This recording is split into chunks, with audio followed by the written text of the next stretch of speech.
Let me ask you something real. Have you ever studied hard, prepared a lot, but still messed up because you were too nervous? Or at work, you knew what to say, but your emotions took over, and later you thought, why did I react like that? That's not a lack of intelligence.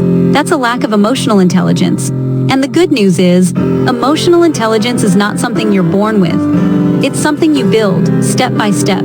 Emotional intelligence, or EQ, is simply your ability to understand emotions, your own and other people's, and respond in a smart way, not a reactive way. In school, EQ helps you stay calm during exams, handle pressure, work well in groups, and not lose confidence after failure. At work, EQ helps you communicate better, avoid unnecessary conflicts, deal with stress, and grow faster than people who are smart but emotionally unstable. And honestly, EQ matters more than IQ in the long run. So let's talk about how to develop emotional intelligence in a practical, realistic way, without sounding like a psychology textbook. It all starts with self-awareness. Most people feel emotions, but they don't understand them. They say, I'm angry or I'm stressed, and stop there. But emotionally intelligent people go one step deeper. Instead of just thinking, I'm angry, they actually ask themselves, why am I angry? What exactly triggered this? Is it fear, ego, insecurity, or maybe pressure? For example, if you feel angry when someone criticizes you, maybe it's not really the criticism itself. Maybe it's because you're afraid of looking stupid. Or, maybe it's because you tie your self-worth to being perfect.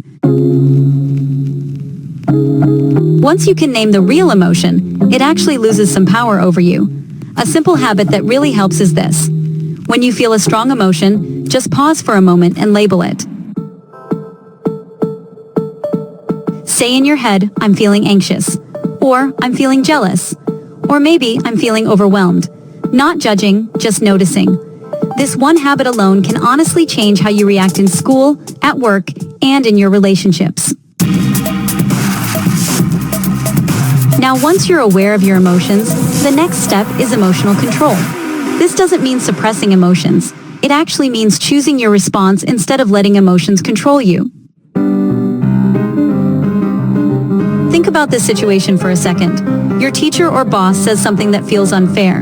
Your heart beats faster. You want to defend yourself immediately, right? Most people react instantly, and honestly, regret it later. But emotionally intelligent people create a small gap between feeling and reacting. Sometimes, that gap is just one deep breath.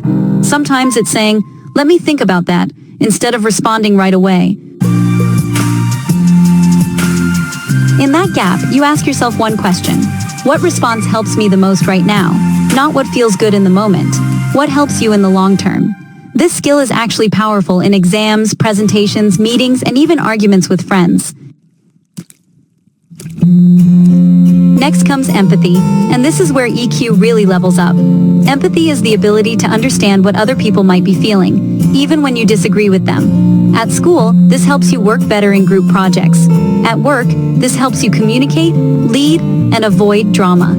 Here's a simple mindset shift. When someone acts rude, lazy, or annoying, instead of thinking, what's wrong with this person? Try thinking, what might be going on in their mind right now? Maybe they're stressed. Maybe they feel insecure. Maybe they're under pressure you can't see.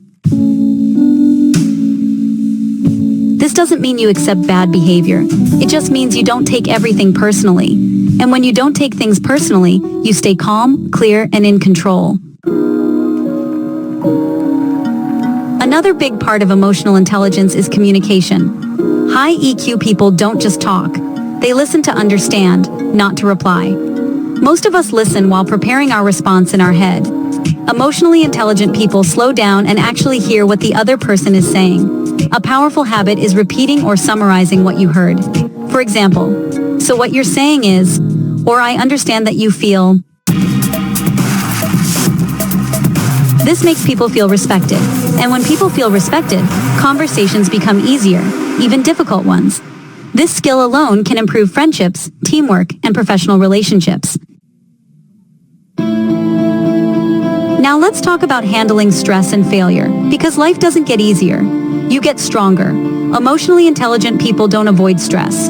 They learn how to recover faster. When something goes wrong, bad grades, rejection, mistakes at work, they don't say, I'm a failure. They say, this is feedback. They separate who they are from what happened. Instead of thinking, I failed, so I'm stupid, try shifting your perspective. Like, this didn't work. What can I learn? This kind of mindset, honestly, it really protects your confidence and keeps you moving forward. One practical way to build this is through reflection. After a bad experience, just ask yourself 3 questions. What happened? What did I feel? And what can I do better next time? No self-hate, no excuses, just learning. Finally, emotional intelligence actually grows when you practice every day, not just by watching one video and then forgetting about it. Start small. Notice your emotions once a day. Pause before reacting once a day. Listen fully to one person each day. And reflect for 2 minutes before sleeping. These tiny actions, they really do compound over time. And one day, you'll realize something interesting. People trust you more.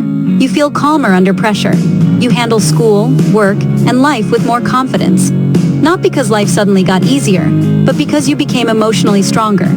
That's emotional intelligence. And it's honestly one of the most valuable skills you can build, starting today.